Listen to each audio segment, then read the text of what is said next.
এই মুহূর্তে আপনাদের সামনে যে খবর তুলে ধরছি দেখতে পাচ্ছেন, এই মুহূর্তে প্রাইমারি টেটের চাকরি প্রার্থীরা ধর্মতলায় রাস্তায় বিক্ষোভ করছে তাদের চাকরির জন্য। তাদের দাবি তারা যেন টেট পাস 10 ইন্টারভিউ বঞ্চিত যারা আছে তাদের চাকরি নিশ্চিত করতে। তাদের আজ এই আন্দোলন, রাস্তায় নেমেছে মুখ্যমন্ত্রীর কাছে এই আবেদন রাখার জন্য।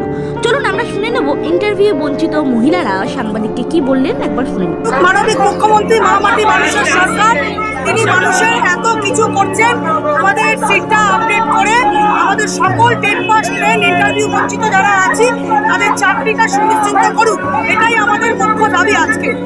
আপনার নাম? অর্পিতা দেব।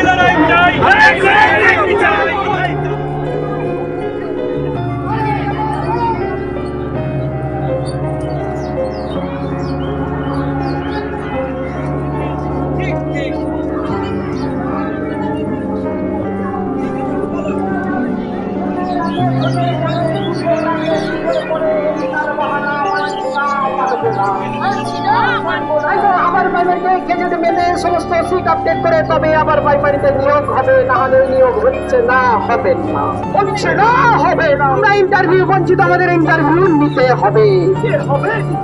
এই বৃদ্ধ পিতার করুন একটি চাই না মেয়ের রূপশ্রী, টেট পাস মেয়ের চাকরি চাই, আপডেট সিটে নিয়োগ চাই।